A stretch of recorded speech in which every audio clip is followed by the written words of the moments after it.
बिस्मिल्लाहिर्रहमानिर्रहीम। अस्सलाम वालेकुम फ्रेंड्स, उम्मीद है आप खैरियत से होंगे। आप देख रहे हैं फाइनेंस एक्सपर्ट। फ्रेंड्स, रिवीजन जो है वो कैसे करनी है, इस पे मैं डिटेल से आपको बताऊंगा कि रिवीजन कब करनी है और कैसे करनी है। आपने ध्यान से देखना है क्योंकि चीज़ें थोड़ी सी टेक्निकल हैं। तो अगर आप उसको ध्यान से देखेंगे तो चीज़ें समझ आ जाएंगी, वरना फिर आपको प्रॉब्लम होगी और कोई ना कोई आप गलती कर लेंगे। अगर कोई कमेंट आपका क्वेश्चन हो तो कमेंट कर दीजिएगा। सबसे पहले तो याद रखिएगा, जब आप रिवीजन करते हो ना, तो रिवीजन वेल्थ स्टेटमेंट की अलहदा होती है, रिटर्न की अलहदा होती है। तो आपने वेल्थ की भी रिवीजन को अलहदा करना है और इनकम टैक्स रिटर्न को अलहदा रखना है। वो कैसे करना है वो अभी मैं आपको बताता हूँ। सबसे पहले आपने यहाँ पे क्लिक करना है और आईआरएस पे लॉगिन कर लेना है। ये मैंने लॉगिन किया हुआ है, ठीक है। अब आप जब डिक्लेरेशन में आएंगे, यहाँ पे ये ओरिजिनल फॉर्म है, ये रिवाइज है। अब ये देखें, आपको यहीं पे ये आपको बता रहा है कि अगर आपने वेल्थ स्टेटमेंट रिवाइज करनी है तो यहाँ पे आपने ओपन क्लिक करना है। अगर आपने रिटर्न का फॉर्म रिवाइज करना है तो इधर करना है। बस ये दो आप इंडिविजुअल्स से रिलेटेड है, बाकी आपसे रिलेटेड नहीं है, वो और बिजनेस से रिलेटेड है, इसलिए आपने उनके ऊपर नहीं जाना।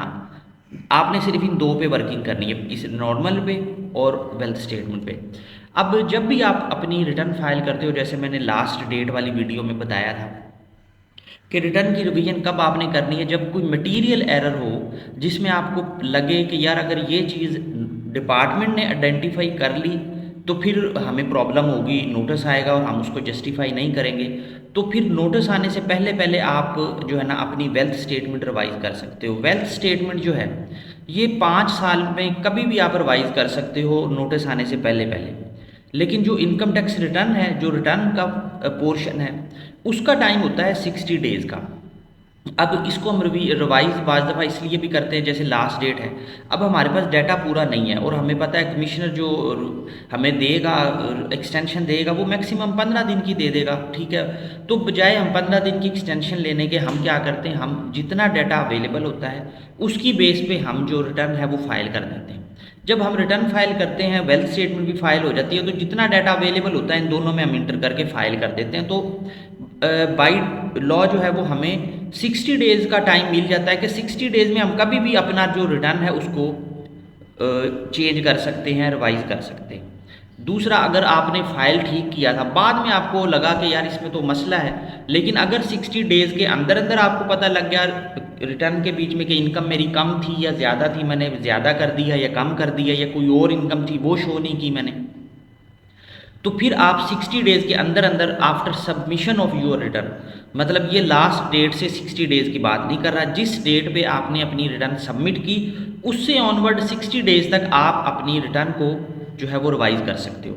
अभी मैं आपको रिटर्न की रिवीजन के बारे में बता देता हूँ, उसके बाद मैं आपको वेल्थ स्टेटमेंट जो है वो इंशाल्लाह इसके बाद वीडियो में वेल्थ स्टेटमेंट की अपलोड करूँगा ताकि वीडियो ज़्यादा लेंथी ना हो। आपने नॉर्मल रिटर्न पर क्लिक करना है। अब जिस साल की भी करनी है आपने यहाँ पर आप लिख दें 2023, क्योंकि जिसकी आपने पहले फाइल की होगी वही रिवीजन होगी उसकी, उसी की ये रिवीजन ओपन करेगा, वरना ये आपको एरर दे देगा कि आपकी रिटर्न जो है वो भी सबमिट ही नहीं हुई जी। अब हमने 2023 की रिवीजन करनी है जी। अब उसके बीच में आप अगर आप देखते हो कि हमने पहले क्या किया हुआ है, तो अब ये कंप्यूटेशन में जाएं। अब आपको पता लग जाएगा कि पहले हमने अदर सोर्स में ये इनकम डाली हुई थी। अब हमें लगता है कि जी ये जो इनकम थी या ये इनकम कम थी, या इसके अलावा हमारी कोई बिजनेस इनकम भी है जो हम शो करना चाह रहे हैं, ठीक है। तो वो जो भी आपने यहाँ पे चीज़ ऐड करनी है वो आप कर सकते हो, क्योंकि विद इन 60 डेज़ सिस्टम आपको मना नहीं करेगा, आप आराम से चेंजेस कर सकते हो। और आपको भी पता है, ये मैंने अपनी सारी वीडियोस में बताया है कि ये वाली जो अमाउंट होती है जो भी यहाँ पे आ रही होती है, ये आपने अपनी वेल्थ स्टेटमेंट में भी रिवाइज करनी होती है। मतलब एक चीज़ याद रखिएगा कि अगर आपने इनकम टैक्स रिटर्न की जो अपनी इनकम है, ये रिटर्न का पोर्शन है, ठीक है, ये वेल्थ नहीं है जिसमें इनकम्स आ रही हैं आपकी। अगर आपने इसको रिवाइज किया तो वेल्थ स्टेटमेंट कन्फर्म आपको रिवाइज करनी पड़ेगी। क्यों? क्योंकि ये वाला जो पोर्शन होता है, ये जो इनकम होती है, आपको पता है हम अपनी वेल्थ स्टेटमेंट में इनफ्लो में लेके जाते हैं रिकन्सिलेशन वाले टैब में।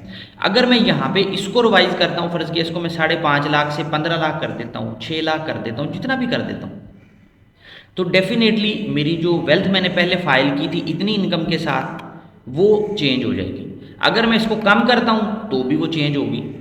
मतलब कि रिटर्न जब आप रिवाइज करोगे तो उसके बाद कंफर्म है कि आपने वेल्थ स्टेटमेंट रिवाइज करनी ही करनी है। क्योंकि ये हो ही नहीं सकता कि आप इनकम टैक्स रिटर्न रिवाइज करो, उसमें चेंजेस हो जाएं और आप वेल्थ स्टेटमेंट को रिवाइज ही ना करो कि मेरे एसेट्स तो सारे पूरे हैं। एसेट्स आपके सारे पूरे हैं लेकिन आपकी जो इनकम है वो ठीक नहीं है, तो वो आपको रिवाइज करनी ही पड़ेगी। जबकि वेल्थ स्टेटमेंट है, अगर फ़र्ज़ किया आपने इनकम टैक्स रिटर्न को रिवाइज नहीं की, मतलब आपकी रिटर्न रिवीजन नहीं मांग रही, उसको मसला नहीं है, वो इनकम सारी आपने जो लिखना था वो ठीक लिखी है, मसला सिर्फ वेल्थ स्टेटमेंट के एसेट्स में है, बैंक अकाउंट में है, कोई प्रॉपर्टी शो नहीं की, उसकी वैल्यू ठीक नहीं रखी, ठीक है, या कोई और मसला है, कोई मतलब प्रॉपर्टी ज़्यादा ऐड कर दी, कोई गाड़ी रह आपके नाम पे सेल हो गई थी वो इसमें रह गई है, उसका मसला है। वेल्थ स्टेटमेंट का कोई भी मसला होगा तो उससे रिटर्न पे कोई फ़र्क नहीं पड़ेगा, आपने सिर्फ वेल्थ स्टेटमेंट को रिवाइज करना है। उसकी वीडियो मैं जल्दी अपलोड कर दूंगा। आपको हर चीज़ बताने का मकसद ये है कि कोई भी कंसल्टेंट आपको कभी भी इस तरह से ब्रीफ नहीं करेगा।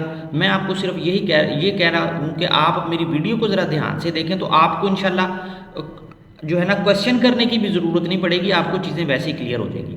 अब जैसे ये 5.5 लाख है, मैं इसको सिंपल मैं चेंज कर रहा हूँ, मतलब चेंज जो भी करना चाहेंगे वो हो जाएगा। मैं इसको यहाँ पे जाके 6 लाख कर देता हूँ क्योंकि 6 लाख तक कोई टैक्स नहीं है, तो दैट्स वाई मैं आपको समझाने के लिए ये कर रहा हूँ, इस वजह से आप देखिएगा।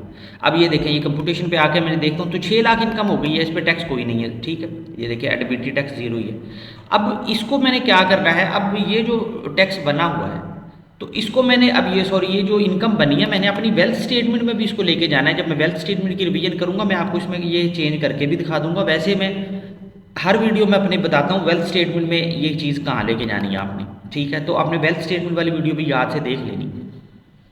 अब ये चेंज हो गया, अब मैंने इसको क्या करना है, अब मैंने जी ऊपर आके इसको सेव करना है। अब ये ध्यान रखिएगा, आप देखें आपको ये खुद ही एरर देगा जो चीज़ होगी। मैं इसको जब सबमिट करूँगा ना तो ये मुझे कुछ एरर देगा जी। कहता है कि आप रीज़न अटैच करें रिवीजन की, तो आपने भाई कुछ नहीं करना, अटैचमेंट में आना है। और ये देखें ये जो रीज़न फॉर रिवीजन जो है ना, एक ये है। अब ये जो रिवाइज अकाउंट है, फाइनल अकाउंट है, ये फ्रेंड्स कंपनीज के केस में होता है, तो ये आपको अटैच करने की ज़रूरत नहीं है। हाँ, अगर कोई आपने मतलब बिजनेस की रिटर्न रिवाइज की है तो मे भी वो कह दे कि आप रिवाइज अकाउंट दें, तो उसके साथ भी सेम यही करना है। कोई भी पीडीएफ की फाइल जो है ना वो आप अटैच कर दें तो इसकी जो है ना वो फॉर्मेलिटी पूरी हो जाएगी। अब ये रीज़न जो है इस पर क्लिक करें, कोई भी एक पीडीएफ की फाइल अटैच कर ले, मैं आपको ये नहीं कह रहा कि कौन सी करनी है, वो आप जो मर्जी बना के एक पीडीएफ की फाइल रख लें और इसको ना बस इसके साथ अटैच कर दें। इसने सिर्फ एक फॉर्मेलिटी जो है ना बस यहाँ पे है, इसके अलावा आपकी रीज़न को किसी ने पढ़ना नहीं, क्योंकि एफबीआर वालों के पास इतना टाइम नहीं होता कि वो आपकी रीज़न पढ़ते फिरे। तो उन्होंने ना कुछ पढ़ना है और ना कुछ आपसे कहना है, बस आपने इसको अटैच करना है और उसके बाद इसको दोबारा से सबमिट करना है। अब ये देखें आपको ये सबमिट करने देगा।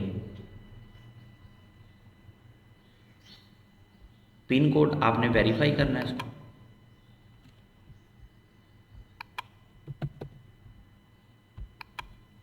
जी अब इसको सबमिट कर दें। ये देखें फ्रेंड्स, अब इसने ये फॉर्म आपका जो है ये सबमिट कर दिया है। तो इस तरह ही आपने रिवीजन करनी है। ये आपकी इनकम टैक्स रिटर्न की रिवीजन थी। कोई क्वेश्चन हो तो मुझे बता दीजिएगा। मैंने कोशिश की है अपनी तरफ से कि सारी चीज़ें मैं आपको बता दूं। अब आपने ध्यान से करना है, अपना बहुत ज़्यादा ख्याल रखिएगा और वीडियो अच्छी लगे तो प्लीज़ चैनल को सब्सक्राइब कीजिएगा, लाइक कीजिएगा, शेयर कीजिएगा। Thank you.